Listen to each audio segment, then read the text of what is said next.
হঠাৎ 10-12টা লাইট আমার দিকে মারছে উপর থেকে, মাইরে কইতেছে দর দর দর গুলি কর। আমি ভয়তে আমার মোবাইল ফালাইয়া বসি টসি সব ফালাই আমি দৌড় দিছি। রাত পোহাইছে পর দেখি আর্মি অনেক অনেক আর্মি দেখি মনে হয় 2-3 হইবে। আমরা হে দেখি তো আমরা আতঙ্কে মরে যাই। আমাদের দেশের মানুষ কেউ থাকে না, সবাই দূরে দূরে যায় পলাইতে। আমরা চাইলে সুস্থ তদন্ত করবে, সুস্থ বিচারটা করেন। এই যে যেমন সেনাবাহিনীতে ধরে এই যে মাল জিনিসগুলো উদ্ধার করে নিয়ে গেছে, হঠাৎ আমরা সকালবেলা দেখি যে মাল জিনিসগুলো, কিন্তু আসলে এগুলো আগুন পরে আমরা কখনো এই সময় দেখি নাই, কারো রাখতেও দেখি নাই, ই করতেও দেখি নাই, আমরা এই সমস্ত জানি না। আমাদের বাচ্চা কাচ্চারা এই জায়গায় বালু মাঠে খেলাধুলা করে, বাস এটাই। এখন আমরা চিনি না জানি না, শুধু তো একটা মানুষের নামে কিছু গুজব কথাবার্তা বলা যাবে না। এই জায়গা কে এগুলি রেখে গেছে স্যার আমরা জানি না কিছু। আমরা সকালে স্যারেরা ঘুমের তো আমাকে ডাইকে উড়ে দেখাইছে, দেখানোর পরে আমরা দেখছি, সই স্বাক্ষর দিছি, স্যারেরা আমাকে তখন সই নিছে, তারপরে আমাকে ছেড়ে দিছে। আমরা কিছু দেখি নাই, আমরা রাত্রে ঘুমানো ছিলাম, সকালবেলা উঠে দেখি সেনাবাহিনী তো অনেক অস্ত্রপাতি এখানে করছে, এটাই আমরা দেখছি। আর কারা রাখছে আমরা এটা জানি না এবং আমরা দেখিনি। আমাকে পোলাপানে খেলাধুলা করে এবং আমরা এখানে নতুন বাড়ি করছি।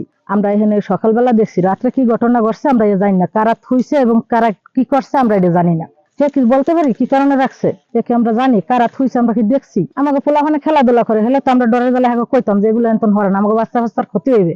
আমি বসে পাইতেছি আনুমানিক 3টা নাগাদ, 3টা 3:30 নাগাদ হঠাৎ 10-12টা লাইট আমার দিকে মারছে উপর থেকে, মাইরে কইতেছে দর দর দর গুলি কর। আমি ভয়তে আমার মোবাইল ফালাইয়া বসি টসি সব ফালাই আমি দৌড় দিছি। পরে আইসা দেখি যে আমার মোবাইল নাই, আর এই যে সোয়েটার লাড়া ছাড়া সোয়েটারের কিছু টাকা ছিল, সেই টাকাও নাই।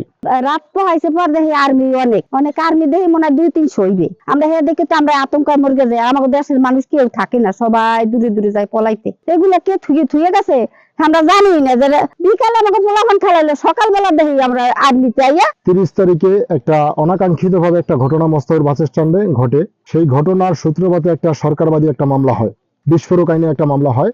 সেই মামলার আসামি আমরা সহ 96 জন। আমাদেরকে প্রতিপক্ষ দল হেনস্থা এবং কি আইনি ভাবে আমাদেরকে দুর্বল করার জন্য প্রশাসনের দৃষ্টি আকর্ষণ করে বলতেছি যে আপনারা সঠিক তদন্তর সাপেক্ষে আপনারা এটা যারা মূলত যারা অপরাধী, সেই অপরাধের বিচার আপনারা করেন। আর একজন আসামি, চিহ্নিত আসামি কিভাবে আইনের চোখকে ফাঁকি দিয়ে সেইভাবে মাল উদ্ধার করতে আসে, যেন আপনাদেরকে কলঙ্কিত না করতে পারে। এইটা এই মোস্তফাপুর এই 4 নম্বর ওয়ার্ডের বা পক্ষ থেকে আমার দাবি।